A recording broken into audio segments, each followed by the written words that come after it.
Mike and Dylan hate drama. Come and sit down. Oh, Enjoy my the goodness. podcast. Welcome back to another episode of Mike and Dylan Hate Drama, where we read submissions from viewers and then we talk about worldly things, life events. Sometimes we go off the rails. It's a pretty hard podcast to watch. I dug through our archives. We had Ricky call us the other day, and he's like, hey, you guys never read my ghost story. So I added his ghost story to today's episode, too. Like, is it in words? Yeah. Oh, okay. Yeah, not his calls. We love his calls. He calls. He's called a couple times this week. And honestly, if Ricky goes 2-3 days without calling, I start to worry about his health. Yeah.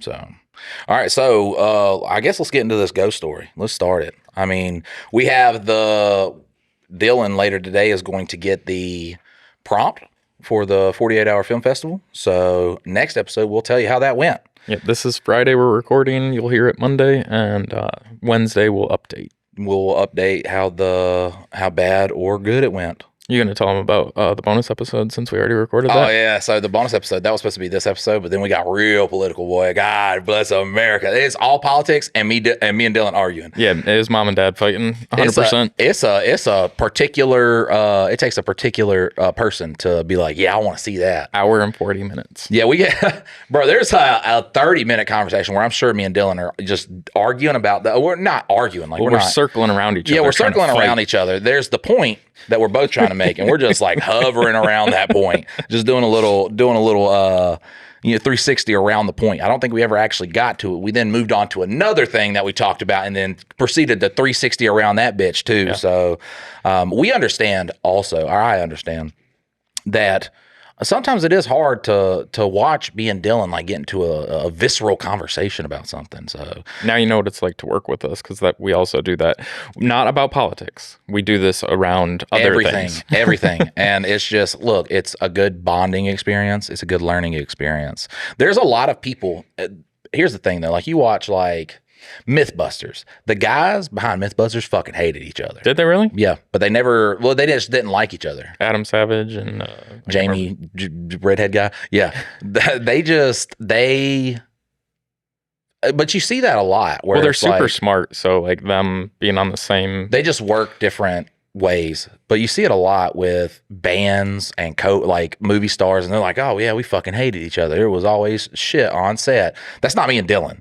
Like me and Dylan will sit there and like have discussions and shit, but then we'll laugh about it. But we will also argue too. We're two guys who are very, very fucking opinionated. So, but just so everybody's aware, mom and dad are not getting a divorce. Yeah, we're still together. It's just I'm gonna say something, and then he's gonna say something, and nobody's gonna stop us from saying something. Well, and if you see the bonus episode and you see us get heated and everything, this is literally like 20 minutes later we're recording this one. So yeah, it was already by the end of the podcast too. It was already water under the bridge. Yeah. We're pretty good at like getting back to normalcy, So all right, so we're gonna get to read this wonderful ghost story since he's responding to your ghost story from back in like episode 3. yeah. So it's the Sparkling Man story. If you want to listen to that one, go back, because I ain't got time to tell it. Because anytime I tell a story, I'm gonna tell every single detail about that story. So it says Ricky from Oklahoma's ghost story. I don't like does Ricky put an E in his name? Or but I put that, like I put the title there because okay. My name is Ricky from Oklahoma, and this is a story of my paranormal experience. This must be his first submission, because normally it's like, hey guys, Ricky from Oklahoma. I don't know. It was early on. He's been dedicated to submitting. All right. Hopefully this is better than the brother story. I do have other experiences as well. I hope this makes the podcast. I was living in Seminole, Oklahoma, and was around 14 years old when this happened. I'm 43 now. My room was in between the bathroom and the kitchen, with the living room in front of my bedroom. So between the bathroom and the kitchen, with the living room in front of my bedroom. Right in front of his bedroom. Bathroom, kitchen. Ah, gotcha. Living room. So this night I remember waking up, but not what time it was. I set my feet on the floor to get some water. In my head, I heard a voice telling me to go to the kitchen. I sat on my bed questioning why I should go to the kitchen when the bathroom was closer. I heard the voice keep telling me to go to the kitchen. Who gets water from the bathroom? People that drink tap water. If you got a cup already, you just drink tap water. I feel like the kitchen water is better from the tap. Well, this is also, what is that? 20 years ago. Yeah. And so he was not raised with like filtered fridge water and shit like that. He was just like, same water. Y'all just know, man, when I get rich, I ain't gonna relate to y'all anymore at all. I'm just gonna be sitting here fucking just, yes, wow, you can't afford meat. Who can't afford meat? How much does meat cost now? It's fucking expensive. They're like $16. That's it? It's like $7 a pound I would be now. charging more for meat. Look, I already get the water cooler water now. That's already, like, I get home, I just don't drink nothing. I'm just like, when I get to work, I'll drink water cooler water. So, where was that? I finally decided to go to the kitchen. As I crossed the living room floor, I look up at the kitchen table and there was someone sitting there in the dark with its hands clasped together. The crazy part is the person was darker than the rest of the room, even with the light coming through the window that was behind the figure. Don't go in there, Ricky. Ricky, just turn around. I'm going to keep reading. I was going to make a joke. The figure seemed to just absorb light. The figure sat at the kitchen table talking to me, but I couldn't hear anything that was said. I start to ask who it was. I only knew it was talking because I could see the fingers and mouth moving as a shadow. So the figure continued to talk to me, but no sound. I told it that I wasn't able to hear it. I still continued to talk. Finally, I guess it got mad and slammed its fist on the table. All the stuff on the table shook, but still no sound. What made me decide to run to my parents' room was it stood up and it was taller than anything in the kitchen. There was a buffet that was at least 6 feet tall, and the figure was taller than that. As it stood up, it began moving around the table. That's when I lost it. My brother told me as my parents were consoling me, the phone rang. When he answered, all he heard was someone laughing. This story gives me chills even to this day. Oklahoma? He's like, man, I saw this black figure that fucking when it stood up, it was over 6 feet tall. Like, yeah, black people. Like that's all I can think. He's in Oklahoma. He's just like, what is this? They make us in different colors? Like what? Fuck. Ricky, that wasn't a ghost story. That was a black friend visit, and that I guarantee his parents were just like, hey, that's Darius in there. Stop. You're making Darius feel bad. His black skin just absorbed the light.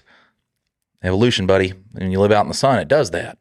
Fuck. And they're just like shaking their hands. Like, this kid has a lot to learn. And then his brother walks in here and he's like, hey, brother who would never do anything bad to me. What are you doing? Sorry, Ricky. All right. The ghostly figure thing. Okay, look. Villain Mike's not here today. Are you sure? Fun Mike is. What? That's not Villain Mike. It's a joke. He lives in Oklahoma. He ain't never seen a black guy before. He saw one and he was like, oh, this must be paranormal. He's in the land of Native Americans. Imagine. I wonder what the Europeans did besides like, let's start collecting them. What they thought when they went to like Africa. How can we make money off of these people? I mean, they had to be shocked. They had to be like, I don't know. I don't know what they thought. I don't know that they didn't know that there was other races of people. Yeah, they probably did know. I'm probably just a moron.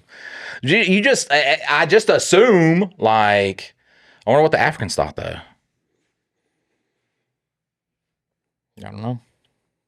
How the fuck did we catch them though? That's the thing, man. They literally sold themselves like other. I know. I'm just making jokes. I'm making a joke about slavery. Jesus God. I know. But we can still talk about real things. You still make jokes about that to this day, okay? Charlie Kirk didn't ruin every fucking thing. Jesus Christ. That's the thing though too. Is I say like the black guy standing up. A bunch of people are like, hey. I say something about Charlie Kirk. They're like, whoa, buddy. What are you doing? Ease up. I can say something about 9/11, the Holocaust. People will chuckle. It's like, it's too soon. It's never too soon to make jokes, okay? Jokes are funny. And it's where we take a very, very bad situation. Terrible. Everybody knows it's terrible, except with the Holocaust. A lot of people know it's terrible. Some people believe it didn't happen. Some people believe that Hitler was actually the good guy. Most people believe that the Holocaust was bad, okay? But and that it happened. When we make jokes, it takes that just completely dreary situation and formats it in a way where we can, process something, talk about something, but still keep that understanding that something was bad. And if that's not beautiful, you're just doing shoot me in the fucking neck. I don't know. I don't know what to tell you. Look, I'm a dick. There. Like I'm always in funny mode. Like I'm always in funny mode. There's not shit that could happen. Sans my children died, and I might make a joke before I kill myself. I might write something funny on the wall before I do it. You know, my kids die and everything like that. And like, say my wife and my children die in a horrific car accident. When I kill myself, I'm not writing a note. I'm just going to write on the wall, like, my favorite hoodie was in that car, and then kill myself. Like, that's what I would do, though. And that's what you do when you turn everything to, you think about it in a funny way that people don't think about it. This is what you do. I think that's beautiful, though. Some people will be like, oh my God, we should call his job and get him removed from it. Yeah, that's the best thing to do. What's so funny, though, is like, Democrats did it for a long time. And then the Republicans, they can't take jokes anymore. And it's just like, somebody's got to fucking lighten up. Somebody has to lighten up, because we all can't just be calling like, oh, yes, they made a joke that offended me. And instead of just not listening to them anymore, I was like, I want to smite them. But since I can't smite them because I don't know where they live, I just decided to call this place up and tell you to fire them. It's so corny. Like, you shouldn't lose your job over jokes, guys. I have to say this now, because Democrats are not doing it. Republicans went to do it. And I'm just like, you know how many people got fired for Charlie Kirk jokes? Well, I mean, they were just like outwardly mean shit, though. Yeah. But some were kind of like jokes, you know what I'm saying? I think that's the crazy part, because like I don't think you should not lose your job. Like I don't think that is the part where it's wrong. I think the part where it's wrong is where like 100,000 people go and find out where you work, where you live, who's related to you, your boss's name, their email address, their phone number, and like pile on to like this huge thing. Like if your boss saw that you made a off-color Charlie Kirk joke and they're like, hey man, sorry, we got to let you go. That's fine.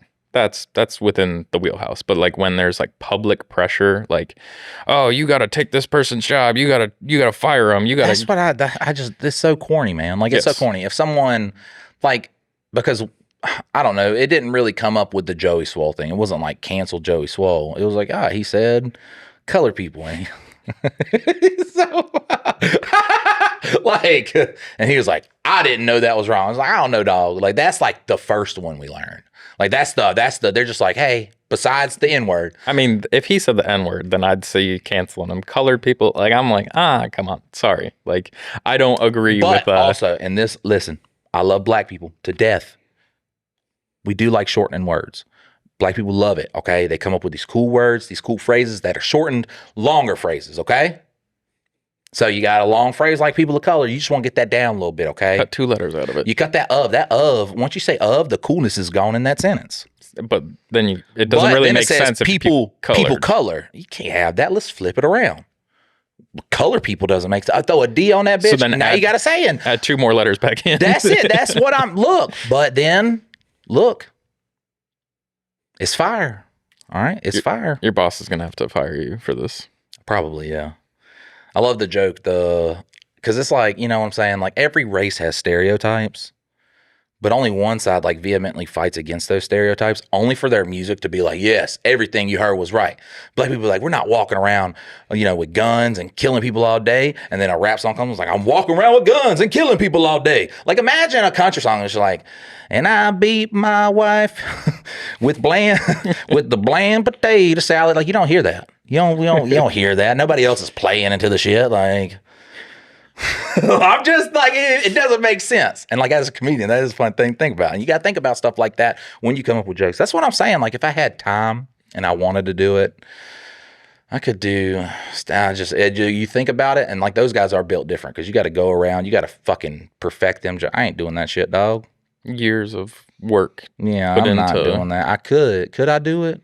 That's the confidence in me, the unrelenting confidence. Maybe to a, what is it? What's the word? Maybe to a unrealistic degree of confidence that says I could get up there and I can do it. All right.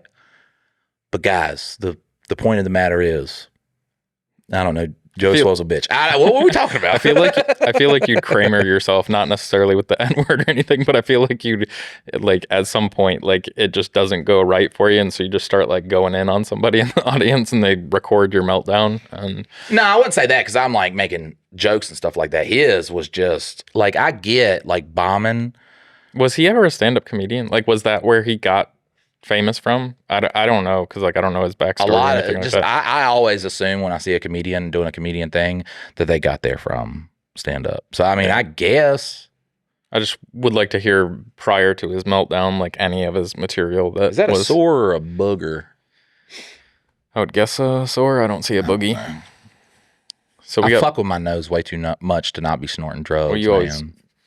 It's. I'm just hands so in the it's mouth like and touching. it's like and- a fidgeting autism thing. Speaking of autism, I'm dealing with a teacher at my son's school. Look, I walk him inside to school every day. I walk him in his class every day. So, yeah, no, nonverbal autistic. All right. When a teacher is walking him, he'll just start randomly throwing fits. He doesn't like loud noises. The word shh sets him off. Okay. So I am walking him to class, and this big old lady, okay, she's a big old teacher. She's like, "Hey, you know you need a special pass to walk him into class." I just like look down at him. I'm just like, he's got headphones on and knee pads. I think this is proof enough. This is my special pass right here. You know what I'm saying? He's singing Five Little Monkeys while we're just walking through, looking at the wall, jumping on colors and shit like that. I'm like, this is proof enough. And I was like, yeah, I walk him to class. She's like, well, you still need the special pass. And obviously I know this is a teacher that the other teachers don't fuck with because another teacher was just like behind her. Like, no. So today I'm walking him into class and she's sitting there. Her whole classroom's eating breakfast, super quiet. And she just goes, shh, to the whole class. She knows my son. She knows that's one of his like trigger things. So he just starts throwing a fit right there. And I'm like, listen, I'm not going to say nothing because someone from the school could see this, okay? And I'd really hate for my son to lose his position at that awful school. His teachers are great. His teacher assistant was actually my daughter's daycare teacher. Wonderful, wonderful human being. So really glad about that. But that school is just, they'll go to the school that my other kids go to. Were you getting buzzed? Yeah, a phone call from a random number, so we're not picking it up. Oh, we have to ask for name ideas for Oh yeah, for the so skull. we're gonna bring this up on Two Daddies Judging Baddies too, guys. But we have this skull right here. Dylan, I like to look at us as a divorced dad podcast. Like we are the podcast equivalent Divorced of like dad? Creed. Yeah, you know how Creed music is like divorced dad music. Cause I'm 6 feet from the Or, edge like, and I'm thinking. What's that one band that you maybe say is 6 all feet. divorced white women? Starts with an H or something like that. The Hosier? yeah, No, I don't say divorced white women. It's just white women. white women. Just in general. Yeah. This is all encompassing. Okay, so what are we divorced about on this? But the skull, like anytime you throw a skull on it, I'm like immediately like that's so already we are like, you know, the divorced dad of podcasts. Well, it is October and it's spooky season, so hence. Yeah, but we're gonna keep him because he's just gonna be Oh, we're gonna there. keep him forever? Yeah, and he's got smoke coming out of him, so It never comes out. I tried to fill it up a little more so that it hit the max line so that the smoke would come out, but it never yeah, comes out of this something's ice. fucky about that. One day it's gonna like malfunction. We're just gonna pass out my podcast. But you guys can comment what you guys want to name him. We do not want to name him Steve. Jesus fucking Christ! Everything I gotta be named Steve. You name everything, Steve. That's just because my Steve. Oh, he fucking said it. He said it. I love you guys. Fuck. I named a lot of things Steve, but it was because of Big Daddy, Scuba Steve. Scuba Steve, damn you. Yeah, so you guys can name him that. Just comment down what you want. Don't. We'll run a poll. Don't send it into Mike and Dylan hate or MikeandDylan.com. Just comment whatever you comment on. And then we'll run a poll on an episode or two from now, and we'll. We're gonna get a lot of like Adolf Hitlers and Scully McSkullface. We're gonna anytime you're like audience, you decide, and we will put all the names that get commented, and then you get to vote on it. As long as it's not a slur, dictator, I'm okay with. Like, let's refrain from Hitler, okay? Because it is a skull. At least we get to say, hey, you know, at least he's dead. But yeah, just I don't want to be saying a slur in the podcast. Or if his name's really bad, then that's just like everybody knows his name, but we don't ever say it. Yeah. We're never going to fucking bring him. We got a new hat on him today. Yeah, I put a hat on him. So yeah, just sky's the limit, guys. Comment down what you want to comment down. And then Spotify could be like, why is everybody just commenting Hitler under this fucking... Who's another bad one that He could be. Pol Like Pot, or whatever his Stalin name or- is. Stalin, yeah. Charlie Manson. Charles Manson, yeah. That's a good one. Fuck. The Unabomber Who or the fuck something. is the one from Italy? Oh, Mussolini. Mussolini. Yeah. Just there's so many. Genghis Khan. Genghis Khan. You know, Genghis Khan started his whole shit because a rival tribe had kidnapped his girl. So he's like, I got to build a fucking army, get my goddamn wife back. So he builds an army, Conquers the world. kills them motherfuckers, and it's like, I'm really fucking good at this. You Like, know, imagine the dude that's like, I'm going to steal that guy's girl. And he's just like, I will wage war upon your village. it's like 1 in 5 people have DNA traced back to Genghis Khan. It's like some crazy number, like a substantial, like 1 in 5. Who beat him? I don't know. He probably just died, and then Yeah, the right. successor couldn't keep. Jesus keep up Christ. the. That's one, like you hear, because, wait, no, is it Genghis Khan or Attila the Hun that's in Mulan? Who is he representing? I don't know. I don't fucking know. God, we really need to get like guests on here who could teach us history. Yeah.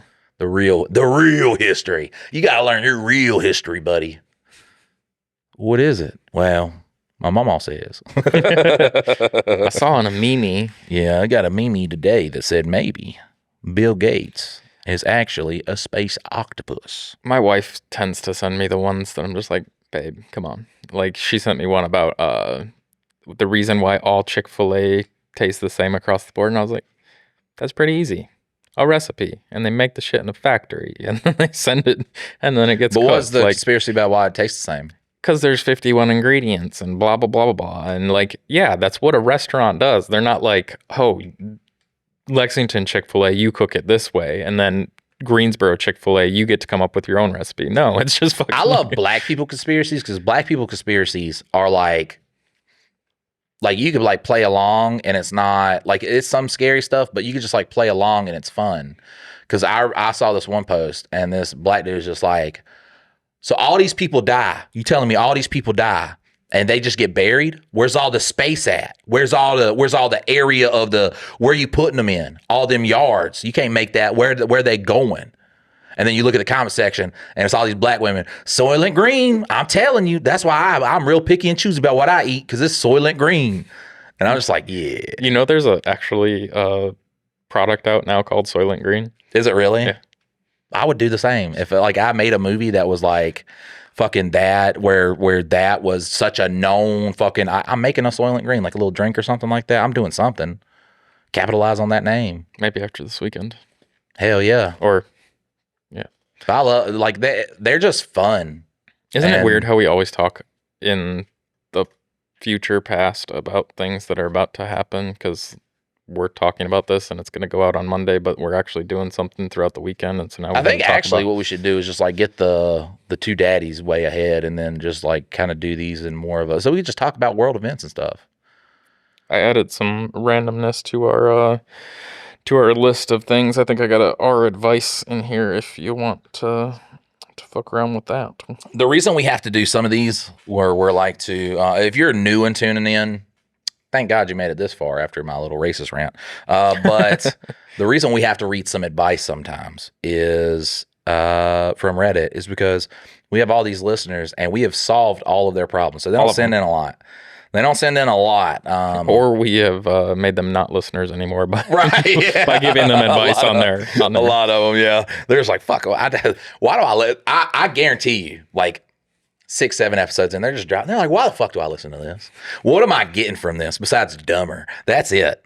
But hey, you got to have that podcast that fucking... Well, yeah, we're the fast food. We're the empty calories of podcasting. Yeah, you don't have to get real heady and thinking about it. We provide no nutrition. You could just throw this on and then be confused at any part you tune back into. Like you space out going down the road and then it just like cuts back in and it's just like, Well, you don't feel like you've missed anything. You know that there's like, I'm not going to worry about the last 20 minutes because they were probably just rambling on about something random. And Absolutely. All right, so can I read it?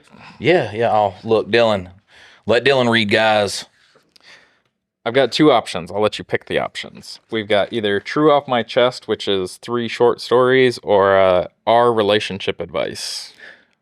Let's just do relationship advice. Well, let's do off my chest. Okay, True Off My Chest. So, first one is, a man at my wife's workplace has been sexually harassing her, but honestly, I feel like it's her own fault. How do you weigh on this right now? Keep going. She's the one who chose to work from home, and she knows how I feel about that ass. But bump. I thought it was hilarious. I mean, that is funny. It is funny. But I thought like it was going. I thought it was like super juicy. Yeah, I thought it was going to get crazy, and it's like, yeah, I'm making a joke, guys. I thought it was a funny one. So it is a funny joke. All right, 25 male. My parents think I'll take care of my disabled brother when they die, but I won't. That's not. But that kind of joke right there reminds me of like, when I was in school, I got to have sex with my teacher. I was homeschooled. Yeah, that one's just fucked. Yeah, that one is fucked. Yeah, but fucked your mom. That's what those kind of remind me of. My stepmom was my teacher. Would be at least it's not incestual. But no, unfortunately, it was not my stepmom. It was my dad. My grandpa actually taught me. He was my teacher. So I went to Bible study, and he was my pastor. It's like you said you did sex education. Yeah, but you don't have balls. Like that's mostly what we learned about. That's all Papa would teach is about big wrinkly balls. Loved them. Yeah. All right. So my parents keep telling me that when they're gone, I'll be the one who takes looking after my brother. He's 23, severely disabled, and needs round-the-clock care. I don't live at home. I've got my own life, job, and plans for the future. I have no intention of giving all that up to be a full-time caregiver. I've told them straight up, but they refuse to accept it. They just keep saying, I'll change my mind when the time comes, but I won't. It makes me feel awful to even admit it because I do love him, but this isn't the life I want for myself. I can visit, I can support, but I'm not going to be the one who sacrifices everything. It feels like they don't want to face reality, so they just dump it on me instead. I'm not giving up my life just because my brother happens to be disabled. This isn't my issue just because I was born into this family. I wonder how disabled though, because like sometimes you see a kid and I mean, they're not there. Like they are just in a wheelchair, all crumpled up, not a thought going on behind them eyes. And I'm just like, what are we doing, dog? Like, what are we doing? You having somebody live in agony right now. That's wild. You know what I'm saying? But then, like, when you get to Down syndrome and, like, from there on until someone is, like, perfectly able to live on their own, they're not in, like, you got to understand, yeah, they'll miss mom, they'll miss dad. Down syndrome is a little bit different because, like, they could get really fucking smart. They have deep thought and shit like that. But normally now, a lot of them too, with like the help of groups and stuff, can live by themselves. Yeah. So, but once you start getting like past that to where, bro, they're not going to know. Like, your disabled son's not going to fucking sit there and be like, where's my brother at? See, who are all these random people? It's about here and now. And like you talk to these, and I feel for them too, man. The crazy shit is when you hear your child's going to be like that, like during the pregnancy, and you're like, no, this is the kid that God gave us. I'm like, I don't think that is, you know what I'm saying? Like, and you hear something be like, yeah, sometimes when I do this, you can see his face get excited, so he knows. And I'm just like, man, come on. Like, if that's what you're going off of, like, there was this one time, bro, like, yeah, I think it's hard. That's hard for you to deal with. Why would you ever put that on your child? That's my thing is if I had that scenario where I had a kid that was in that scenario, I would ensure that I set up the care after I was gone, not expecting his brother who asked for none of this and like is not responsible for any of this, like to then, oh, you got to take care of him. No. Like, hey, if you can still love him like a brother and then go visit him, I think that would mean a lot. Absolutely. That would be what you ask of your kid, not. And he sounds like he's down to do that. He just like, you don't want to. You don't need to put that responsibility on. Well, and I love my sister. Like I fully love my sister. She is awesome. I think she is a great person. I don't see her that often. I love my brother. I do not see him that often. Right. And like, if you were to then ask me to like care for them, like, I mean, if they were in an accident, I would try to figure out how to help care for them. And then still, like, I have to live my life outside of that relationship. I have to figure out how they can be cared for because I cannot devote my whole entire life to their continued existence. Right. Like, that's not right to ask. And there's plenty of places and things, and it gets expensive. So, mom and dad, you best be footing a pretty hefty bill. But yeah, no, that's not right to ask your kid. Like, my youngest son, like I said, he's like starting to do words, and it's very apparent that he will be capable when he's older. Maybe he needs like, some assistance. That does not come from my other kids. My other kids did not, they had no input in making this baby. So it's not their responsibility. Yeah, that's their brother, and cool. You can love them like a brother and stuff like that too. But it is my role as a parent to ensure that all that is set up and that I don't fuck over my other kids by trying to make that plan. So see, I have more responsibility up the chain to my parents, like making sure that they're taken care of because they, got me through childhood, and I know I didn't ask for it and all this stuff. But like I feel a responsibility to like help ensure that like their retirement and they're cared for, like that kind of love vertically, but like the horizontal love of like a sibling, I don't think the strength bonds just aren't the same. Like your parents.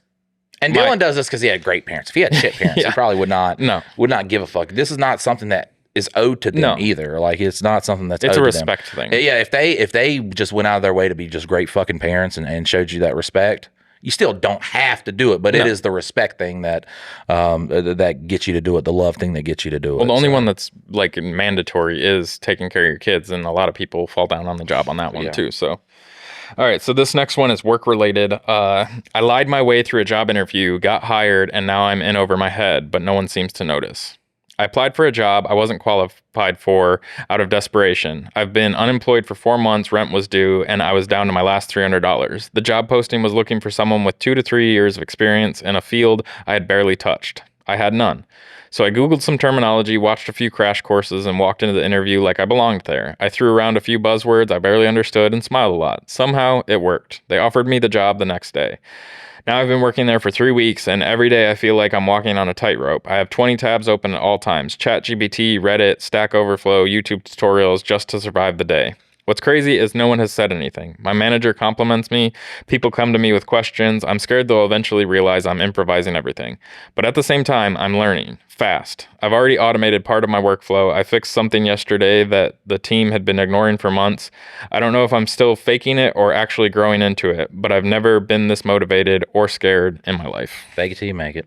Well, I think that's every job. Like, because you don't know how, like, even if you were to go to like a new box factory, if they had a completely different machine and everything, you get the concept of it, but you still have to like learn how all this stuff functions. So I think that's every job. Yeah, fake it till you make it. Like if someone came up to me and they were like, hey, we want you to be in this movie. All right. And it's like a real dramatic, I could do it. Yeah. I don't know why you guys are not having auditions. So I'm just going to say I could do it because this has got to be the lowest budget quality film ever. We'll pay you $1 million. Faking it. 100%. Yeah, fuck yeah. Yeah, then I am going to be just, fuck, oh God, Mike. Yeah, like I'm fucking out there. Just no. It's like, Mike, he was. Tone it back. Yeah, he was told, all he was told was he couldn't get fast food today because he needed to work on his health. Yeah, that's how I just feel like, if someone told me that, I'm trying to bring the reality. I'm trying to find the character and as a fuck. So you want to go and like throw in some buzzwords? Oh, you want me to go more along? And okay, yeah, no, right, I did that back in training when I was at the playwrights. Blah blah blah blah blah. Back in film school before I started taking acting classes. Did you do all that? No. Yeah. It was a lot of me like talking into a camera, and then I'd watch and I'd be like, I look stupid. But I just felt like I was going to get more out of it if I went and lived the actual like. And so I just went and I worked in a factory for a while. Just a 48-hour film challenge. I'm ready to give it our best go. I'm ready to win. Look, I'm telling you, man, October is month of the mic. I feel it. I feel it coming, man. We're about to do some good shit, and then we get big. I start my crack addiction. Fall down. Let's like at least allow that to be like a 5-year story arc, so we can like stack for a while. Yeah. Like, have a lot of money. I want a decent amount, so when my wife divorces me, she gets a bunch. Yeah. So take care of those kids. Yeah. I want the kids taken care of, where I'm in a box somewhere, and it's just like, Mike, are you okay? And I was like, fuck yeah, man, I'm okay, man. I've been okay since I learned the truth, man. I learned the truth, and the shit they tell you is not fucking real, man. I've seen the places, like I've been there, man. I've been there. They do some crazy fucking. If you could just give me $20, man, I don't. But you look like a guy who hasn't had your dick sucked in a couple of days. You know what I'm saying? And I'm not gay, but you're not gay either. And it's not gay to get your dick sucked. I could do it. Just being fucking whoa. Listen, I love the homeless people, and nobody gets me to hate the homeless people more than homeless people. Listen. Yeah, exactly. Exactly. There has never just been a group of people that's just like, we need your support, but we're going to do everything in our goddamn I'm gonna shit power. on your front steps. Yeah. Because I don't have anywhere else to shit. Not the woods or I'm going this to pull my random dick parking out and lot. start slow stroking that shit in front Right in of, front of right in your front kid. of a fucking black window. And it's like, why, man? Why? God. See, this is what happens when you try to help them. All right, so this is relationship advice. Yeah. And this is for MADHD. Is this just something that I just found it on Reddit. This one is an actual submission. Oh, okay, there we go go. there. Actual submission. Yeah, I just got some extra materials to keep us going and off of politics. It says, banged a fat chick for a cheeseburger and gas money. That's like a great deal, bro. That's a great deal. That's a great fucking deal. Big girls need loving too. Hey, Micus and Dildo. Everyday listener, second time poster. As I was thinking about the last dumb incident I posted, clogged toilet and cum cooter, I remembered one time I banged a fat girl for a cheeseburger and gas money. Around the same time as my last story, 2010, out there down yonder in good old South Louisiana. Oh, here we go. All right. I had same time as my last story. I can't do a fucking Louisiana accent off cuff. So I had a friend's ex-girlfriend's I had a friend. friend's ex-girlfriend's friend text me one night while I was just chilling and drinking and playing pool at my stepdad's. She kept asking me to come over, although she was a biggin. She was pretty in the face, but I kept saying no.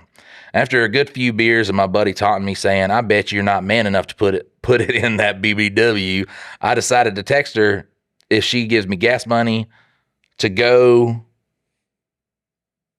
scrap metal. To go scrap metal the next day that I'd go over. She agreed. She met me at the gas station and filled up my F-150. We went back to her place for me to give her the worst 5 minutes of sex of her life, turned into 45 minutes, and I actually enjoyed that big old thing. Well, after all that heavy lifting, I went to her fridge, grabbed a cheeseburger, and started eating it. Next thing I know, she was screaming and almost crying about the damn burger. I said I'd go get her another burger the following day after, but old fatty really wanted that damn burger. She just kept yelling about it. Probably why her dad abandoned her big ass. What? She was real pissed about that burger. Listen, I get home, man, I'm like, I know there's food in there that I want. And if it's not there, I get a little bit upset. So, well, because the thing you don't want will just live in the fridge until it goes bad. But like when you have an idea, and like my family does not eat leftovers for the most part other than me. And like if I'm like, oh, there's leftovers, nobody else likes it, I'm going to go eat it. And then I'm like, hey, where'd the mac and cheese go? Or like, where's the thing that I wanted? And they're like, oh yeah, no, we heated it up and ate 3 bites and threw it away. That's how it gets me, bro. Fucking Jesus Christ. So, couldn't afford to feed that hog. I politely thanked her for the booty, burger, and gas and drove to the sugarcane field a little down the road and slept in my truck, drank my last 2 beers, and passed out and hoped she didn't follow me. I'm sure y'all got good advice for this one. Thanks for reading this. I assure you I'm not a redneck Cajun fuckboy. I was 15. This was 16 years ago. This is the second time he's told us a story and asked for goddamn advice. The second fucking time. And what about that story? This is a funny story, and we have fun laughing and reading it. And you guys can send that into MikeandDylan.com, MikeandDylan.com. Stories about your life is fun. That is great. What can I can't give you advice on something that happened 15, 16 years ago. And that you don't have any problems with. Yeah, it's like, I just did it. Couldn't feed that big old hog, so I left. Drank a couple beers. Listen. What's your advice? I don't know. Find more big girls and keep getting your truck filled up with gas and eating cheeseburgers. Like, that's my advice. You realize he prostituted himself there. Technically, yes. He was a prostitute. You were a prostitute when you were 15, 16. Gigolo. Yeah. But I'm not gonna lie, I've boarded a couple Japanese vessels and went whale hunting, but you just do it. And honestly, it's good. Like, it's good. It's real. There's a lot of pushback, a lot of, all the gravity. I don't know what happens. It just like focuses in the center. Pushes in on there. So I just, bro, ain't no thing. If you think she's pretty, think she's pretty. I mean, there's a lot of guys, there's a lot of big women out there, and they ain't single. So that tells you something's happening that's right. So, you got a cheeseburger and money on top of it. It's a pretty good deal. I noticed the girls that think they're hot shit tend to try less hard, and the girls that have a little bit of self-confidence issues, they always put in a little more effort and showed that they were enthused in the process. So like it doesn't have to just be big. It can just be, girls who are constantly chased by dudes. They're just like, oh yeah, no, I'm here and you're lucky. I once had a girl, she was about like 230. She's a plump one. She did the whole fucking thing where they get on their feet while they're riding it and just started boom, bump, brother. I was like praying to gods I didn't even know of. I was speaking in tongues. Like I'm telling you, like it was like it felt like, you know how everybody talks about when they die and they like fucking see their fucking, that's what it was, man. Out of body experience right there. Yeah. I don't know, I just like looked down on me. I was like, this is crazy. This is crazy. That girl though, she did get around. Yeah. But she's pretty. Athletic too. Athletic. I didn't see it coming. I didn't. That's what's crazy about it, too. When you don't see it coming, and then they just start boom, boom, boom, and you're just trying to grab on to stuff. You're just like, I don't know what's happening. I need help. Like you just be calling for your boys. Be like, Dad, I don't know. Just come watch something. I don't know. Just you don't know how to think. So you are saying it was really good, right? Yeah. Fuck okay, yeah. What? Okay. Yes. That's what I was trying to. Wasn't sure if you were calling for help because it was hurting or whether it was just that good. No, it's an experience. It is. Yeah. If you have not tried it, I suggest you try it. The crazy shit is though, man, like you'll see a lot of guys too that are just fugly, man. No jawline, nothing. Just got that little fucking butt neck chin fucking thing and not a goddamn muscle on their body. And they'll be like, I would never sleep with a fat woman. You will be a virgin your whole life, son. Man, we had this one fucking dude, and that he literally looked like that, and he had like just like stringy red hair. Drove a forklift. So he was a god then? No, he drove a forklift. He was not a forklift operator. He didn't know how to wield that beast. But he would just talk so much shit, just about and then like she ain't all that. We had an HR lady who was a stack of dimes, boy, and he was like, she ain't all that. I've had way prettier. I was like, but I even said, you know me, I'm a dick. I'm like, buddy, the only pussy you've seen is cartoon pussy. I guarantee that. Because he'd always talk about anime and shit like that. I'm like, that's the only pussy you have not seen. The only pussy you've seen in real life was a relative's, and it was by accident. That's it. Maybe he was in the furry community, so he just got to, get it. No, we also worked with a guy who was in the furry community, but I don't like those people. I've never met one. Yeah, it's way too sexual. He was bisexual. What, this guy here? Or the furry guy? The furry. That's the funniest shit when you see a big, like, fucking neckbeard walrus and then it'll be like, I'm a bisexual. Well, that's crazy. You're getting denied by two communities. Like, you can't get play from two communities? That's fucked. Which, I mean, honestly, I think that's why a lot of the people in those communities kind of like are like bisexual. Because if you're hanging out with your fat friend who also don't get any pussy, he's like, what if we suck each other's dicks, dude? Yeah. And they're like, oh my God. It's like, because it's not gay, because we could just say we're bisexual. And then I would hate to like you're not bisexual if you're like, it's out of desperation. Yeah, you can have any girl you want. I also don't know if it's gay. I don't know how to place it. But me playing cards and really being in the nerd community, I see that shit so much. And it's like two really dorky guys, and they'll be like, yeah, we're both bisexual. We're just friends. I'm like, nah. And they're probably also signed up for Hustlers University, too. Oh, yeah. Like, so they could really swoon the bitches. Neg girls so that we can make them fall in love with us. They'd always say the dorkiest shits, too, like to fucking get women. I don't know. I guess it would suck to have, like, just zero charisma. Yeah, just fucking none. Just because here's the thing too, is like you get a lot of girls that play like, and every time a guy would play against a girl, it's just you never see a girl playing like what, card games? Yeah, that's what they'd say to her though. You never see a car playing. Me, I'm not here for bitches. Yeah, I'm here to take souls. So I sit down with a woman. The only thing I'm thinking is easy game. Yeah. Probably going to be an easy time. But even outside of like rounds and stuff like that, she would like come sit and talk to people.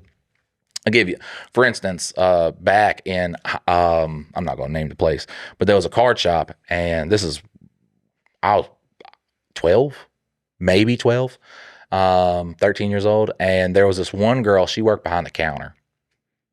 And all the guys would do the same thing. They'd be like, you know, "Milady, salutations. You know, I want to be a gentleman. I want to be a nice guy. So you will give me pussy in return for it. That If is you the don't, deal. then you are a then you whore." are a whore bitch." But like people there just like fawned over that girl. And me, I'm like, okay, she's hot, so I have a like. I'm not going to be like, hey, you know, my eyeballs fancied looking at her as well. So what I would just do is I would just like when I went outside and shit like that. That's the only time I interact with her, because then I knew if she liked interacting with me outside, when I walked outside, she'd come outside, and pretty soon that started happening. And then you know we'd do this fucking game where like I'd fucking.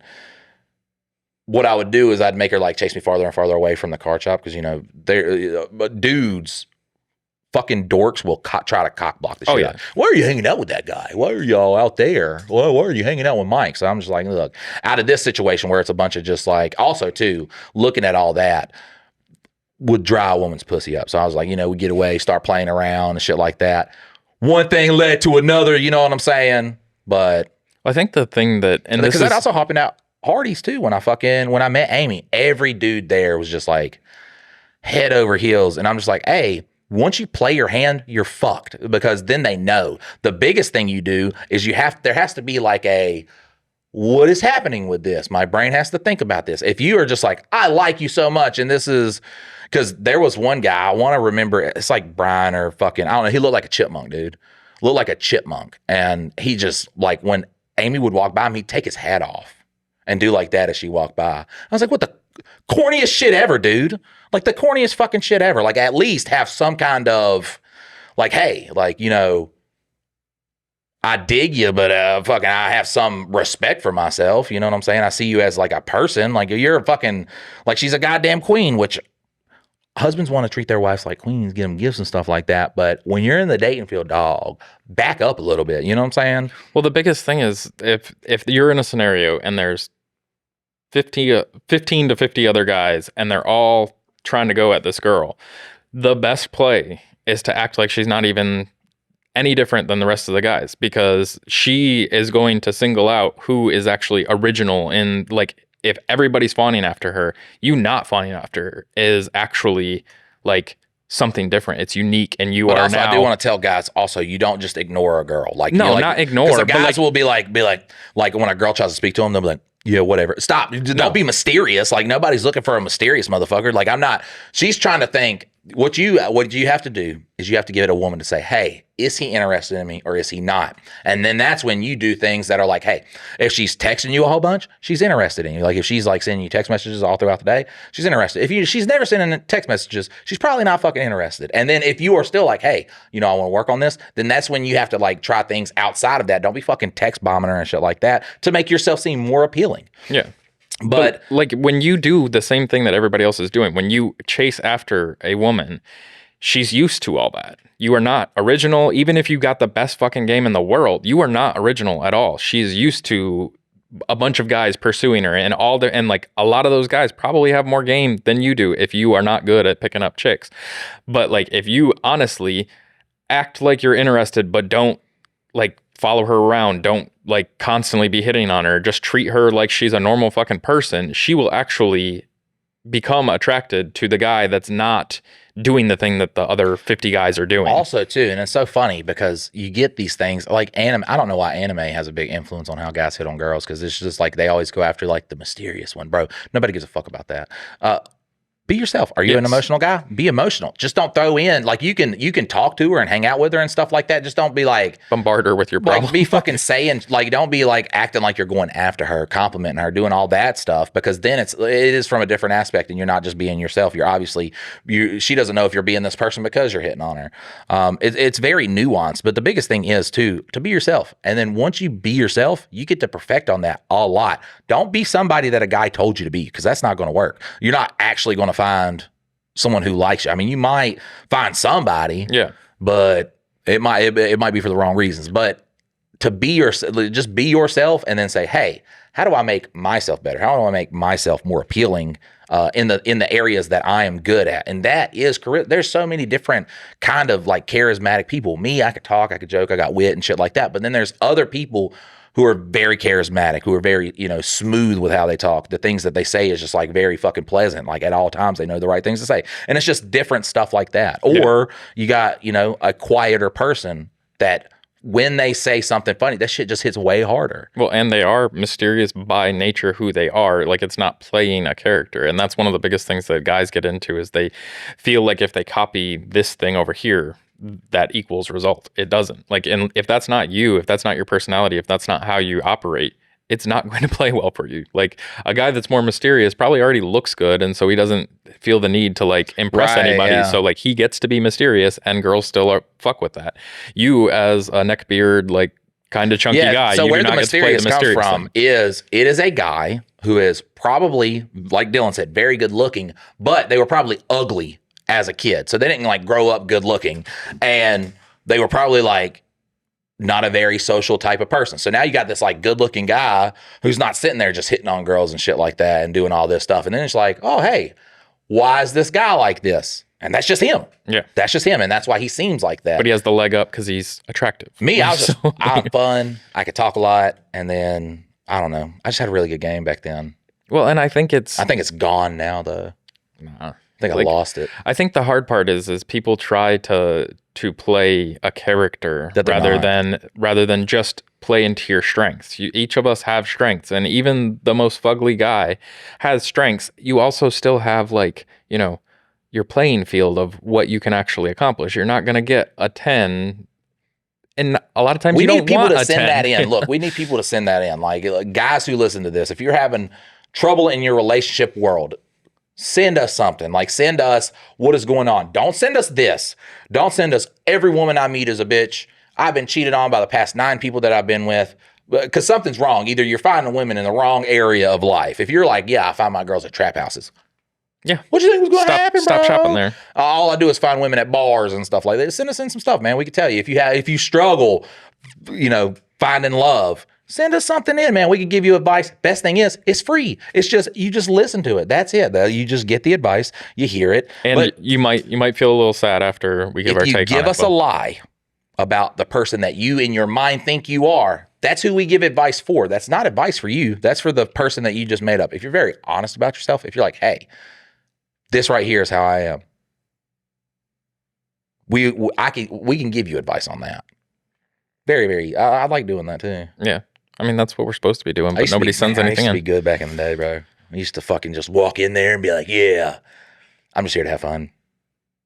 But that's also too, is like, if I'm hanging out with Dylan, like, have you ever seen, anytime we're doing anything with business and a woman, no matter how good she looks, I might, give Dylan like a look or something like that and just be like, you know what I'm saying? Dylan never does that back, by the way.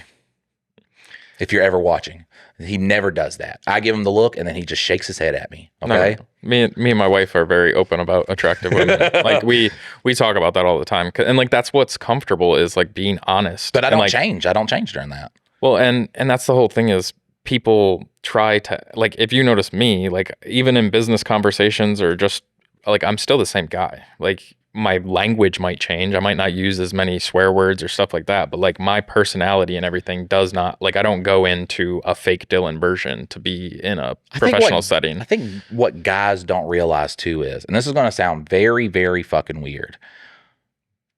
The best way, like think about how you are with your guy friends. Like, not like if y'all are real nasty together talking about pussies and shit like that, don't do that.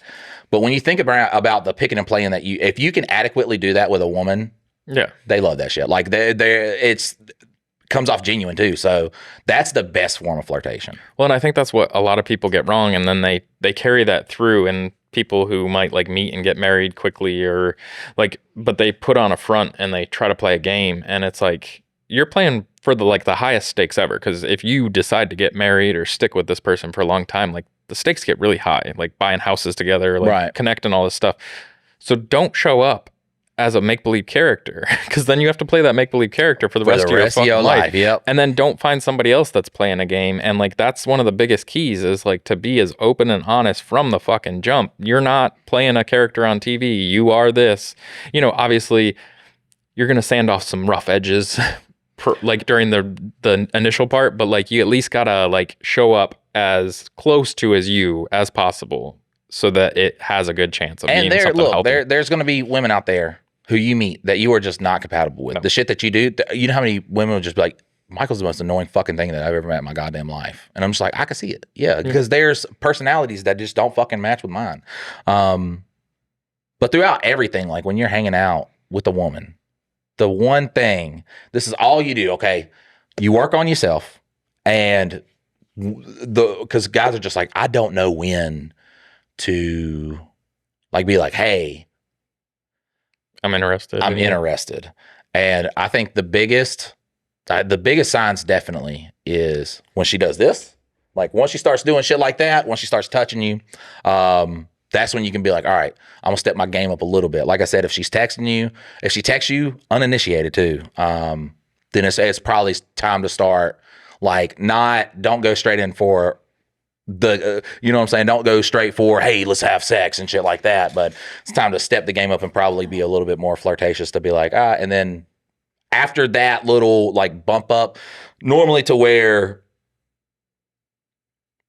you know, at first you were like, you know, joking around as friends and stuff like that. Now it could be shit like, you know, you can't, because a lot of guys, they fuck up too, because you could play around with women. The biggest thing is a lot of guys, when they like to flirt with women, it's like kindergarten flirting, but even adults do this shit. They'll like talk shit about them. You know what I'm saying? Negging. Like, yeah, negging. They'll neg. Neg's like the second tier up.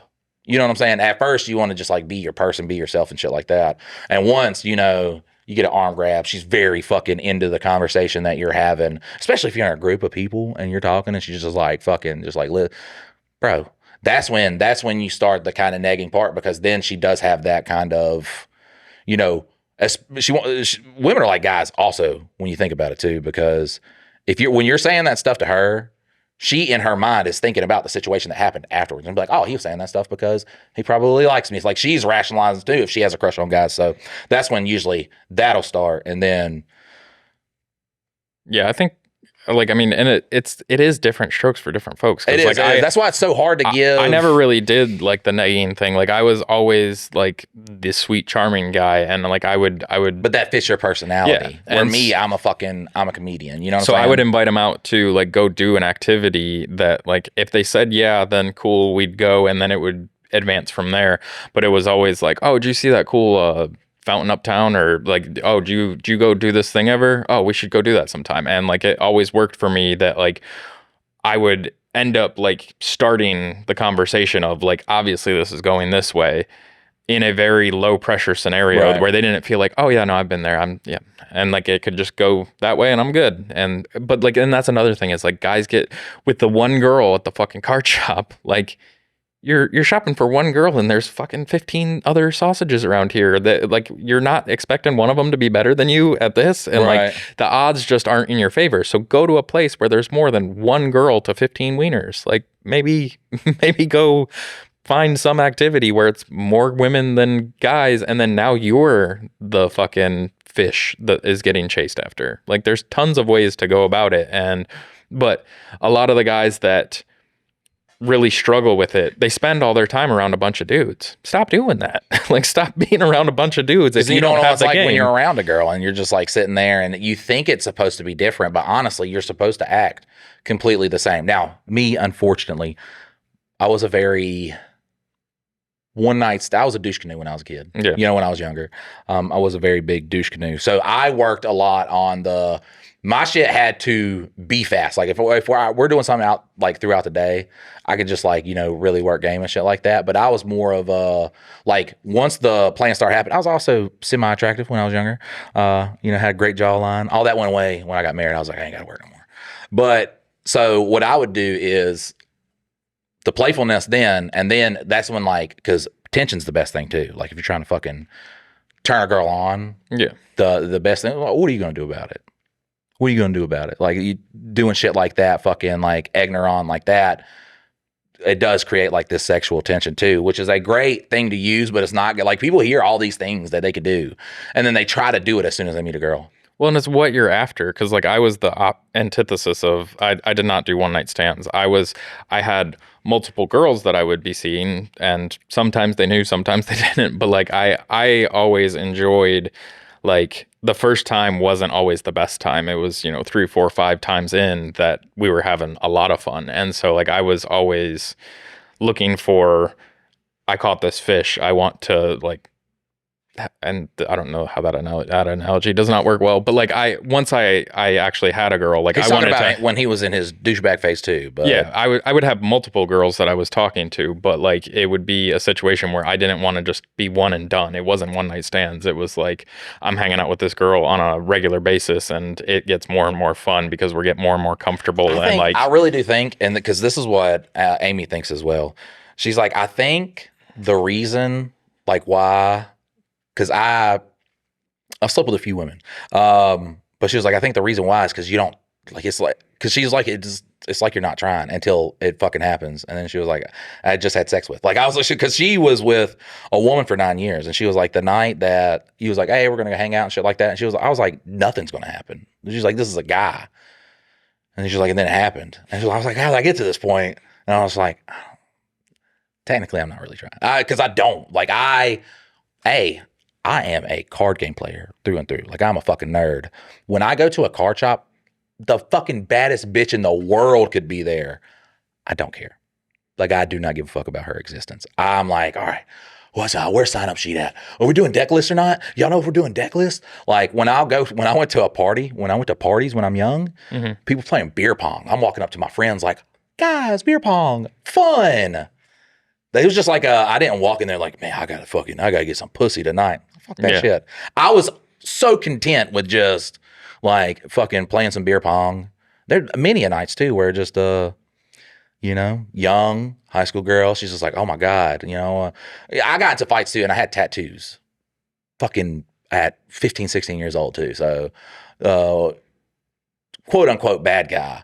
Yeah. There would be nights where a girl would just be like all interested in shit like that. And then my friend would be like, hey man, we're going to go play the fucking new UFC game that came out at my house. And I'm just like, I want to go to that. And she'd be like, oh, can I come too? I was like, do you play a lot of UFC games? Like, because I'm not trying to teach anybody her Fight Night Championship. That really did happen one night. It was like, we're going to go play Fight Night at the house. And she was like, can I come? I was like, do you know how to like do the sticks?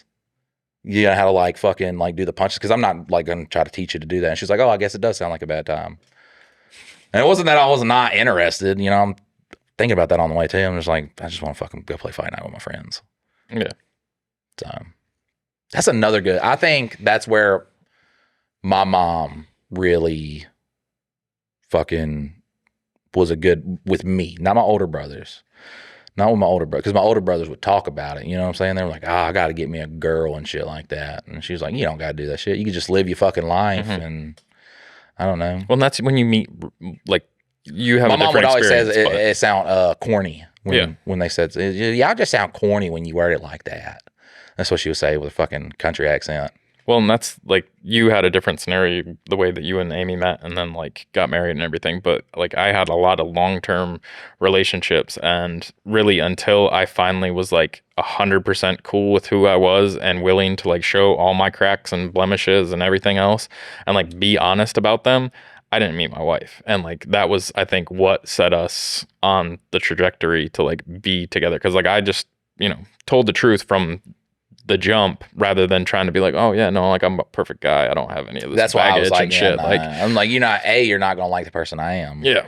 And B, I don't give a fuck to put the time into, especially because 9 times out of 10, I had already had sex with him too. So I'm just like, not really gonna sugarcoat this. Yeah, I'm not gonna put any work in at all. Well, I had to be like cool. If I go myself, anywhere, though. then it'll probably happen again because I don't really. I was really good about like my friends were my friends, but any other kind of relationship than that, I wasn't going to get into it. So, yeah, I think what I'm saying is like I had to be cool with myself and who I was in order to like actually be open to not play a part. Like, You had not to do that in a relation, like married. no, that's with what a I'm kid. saying. It's That's like you what had sucked. a different scenario. So it was like so much fighting and shit like that because it's like, you know, yes, I'm not this fucking emotionless, just fucking cool guy that knows all that. I'm a fuck up. Like, I'm a fuck up. I went through shit in my life that I now got to goddamn deal with and fucking process. Asshole. with a kid. Yeah, and with a wife kid and- here, now I got to process all this fucking shit. And I didn't want to do this shit in the first place and had to fucking get through all that stuff while married. And Yeah, no, that's rough. that's where mine came from. But you mean, yeah, I was just fucking living life, going with the flow. Also, too, it's weird, like when you would, because a couple times I did like have a relationship. But it's weird to be like, yeah, well, I'm sleeping on this person's couch tonight. And it's like, why don't you just go sleep at your parents' house? I'm like, are you dumb? I'm homeless. Yeah, are you dumb? I'll just like staying with my friends, dog. That's the craziest part too, is like I have no car, I'm still doing it. Still out there. I'm not gonna lie though, it is hard to compete with like the 24-year-old dude. When I was 16, man, them 24-year-olds with the cars and shit like that. The fucking real slick down hair with the couldn't. It was hard, but I still did it. I had a cool, it was a pickup truck with a futon mattress in the back. That was the He was Hotel on Wheels. going after women his age because I was talking about the 24-year-olds that. Yeah, no, it was 100%. Got to the 16. No. Dylan's like, I had a bed with a futon in it. These were high school girls while I was in high school. No, I didn't get a car until after my second senior year. Technically, it was my parents' car, but my dad was working on the road, so I just got to use it. And then I Hell just slid that futon mattress in the back, and I got to use it because I'd be like, I'm going to this party, and my mom's like, don't drive while you're drinking. And so I'd just stay there, and yeah. I'll put this little bit in there. All right, guys. Well, listen, this has been a great episode of Mike and Dylan give relationship advice. Now we're a relationship podcast. One day, I think this podcast will have an identity. 2 days judging bad is so easy because it's like, Reddit stories.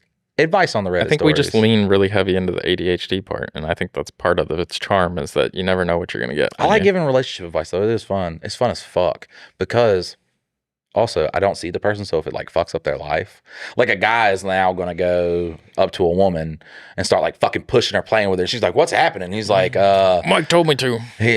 He's like, oh, what are you going to do about it? And he's like, and then I got arrested and now I'm a fucking sexual offender.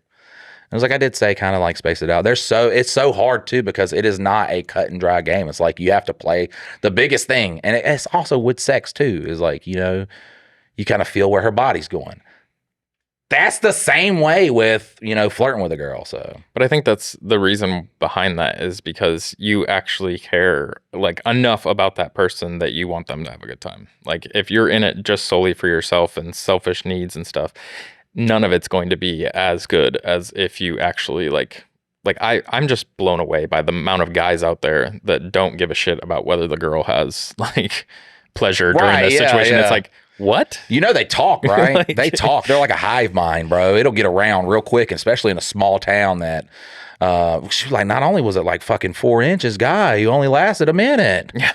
Then you're in group text and shit, and people know about you. And it could be 4 inches, but if you gave her the pleasure, then she'd be like, it was a solid 6. Jonathan bagged more women than I have ever seen a man do. And that thing was the size of a pinky. And that's when I was like, I don't think they care, dog. No. I don't think they're really up in arms about that. By the time that thing comes out, it's already a done deal. So they're just, you know, going to deal with it however they will. They were crazy about him, though. So I was like, he was using that pinky well, the powerful pinky. All right, guys, we'll see you next time. Later.